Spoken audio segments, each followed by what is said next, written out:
Service dogs living their best life, and social media is here for it. Have you seen this photo tweeted by a Canadian theater? Well, it has gone viral. You can see why. They look like statues sitting there, but no, those are living, breathing dogs.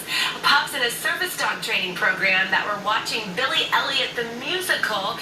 It's adorable, of course, but it also is part of their training because they are trying to get used to the lights, sounds, movements, and crowds to help their handler in any kind of environment. I love that photo. Now, guess what? We have a dog that looks a lot like some of those here. A couple of precious pooches here today. We invited Sheena Glazier and Cassandra Anderson from Puptown, Houston, to talk more about training for service dogs. I'm glad you're here and you brought in your friends. Introduce me to these guys. This is Mako. He's being trained for PTSD and anxiety, and Maverick is being trained for anxiety and mobility assistance, which is why he's wearing this really fancy harness.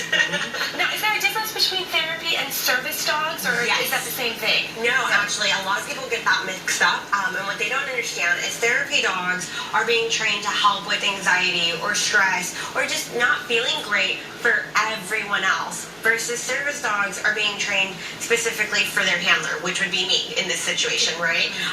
So in a therapy dog situation, it's okay if the dog goes up and greets people. We want them to, right? In this type of a situation, I want my dog to stay with me. If you try to pet him, I want him to say, maybe not so much. I like my mom better. As he grabs your hand. Now, what type of dogs are we talking about? What types of dogs are trainable to really make a difference in somebody's life? We can really train all types of dogs for service dogs. There's no certain breed or anything else. We have a golden retriever, we have Mako, we had a labradoodle that we recently trained. So there's really no type of breed that is specifically for service dogs. You do tend to see some breeds more than others, though, like the retriever, the lab, the Belgian Malinois. So you've taught them some pretty cool commands and skills. Okay, so you're going to show off some of the skills today. We sure are. Okay, what do you want us to do first?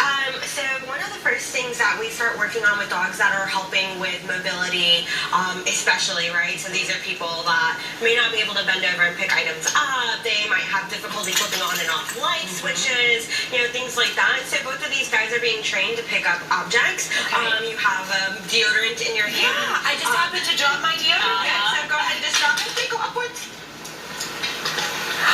There you go. Good boy.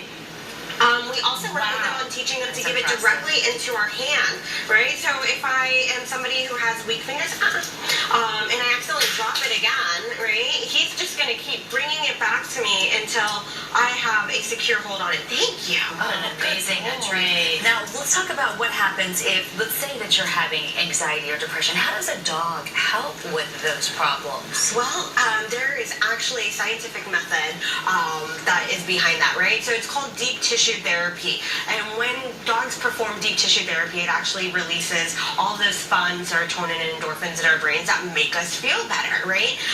And what deep tissue therapy can look like, sometimes people imagine like, oh, I'm going to lay down on my bed and my dog's just going to like... That's what I Pretty good, to be honest. That's what I was visualizing. Oh, would you like a deep tissue massage? But actually a lot of what it looks like is makeup. Oh, thank you, right? It's just generally our dogs just touching us and putting pressure on our bodies. And when that happens, thank you. He wants to really make sure you have it. Right? And what he's doing with his feet, thank you. Oh, there you go. He wants this. There you go. Good boy. There we go. Is making sure that he's putting pressure on my body, which physical touch actually is what our human bodies respond to, right? We talk about it with newborns, skin-to-skin contact. It's the same thing when we talk about the, benefits of hugging a person, right? Mm-hmm. This is my hug on the go, basically. Instead of having to...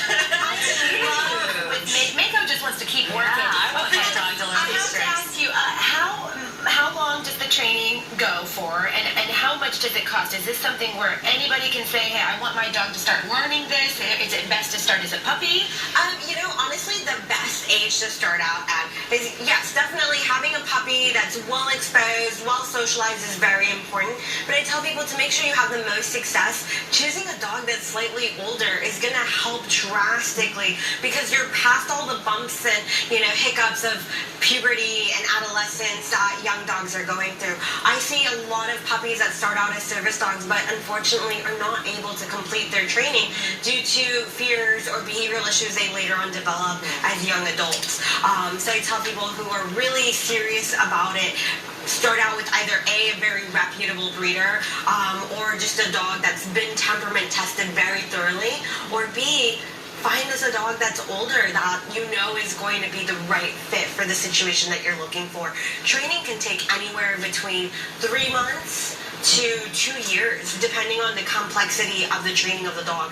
Maverick has been in training his whole life. He started out with a trainer out in Alabama when he was 8 weeks old. Well, he has a good life's mission. Doesn't he? They all do. We're glad you brought him in, and we just can't wait to see what all they're able to do and help make a difference in the lives. They are such angels.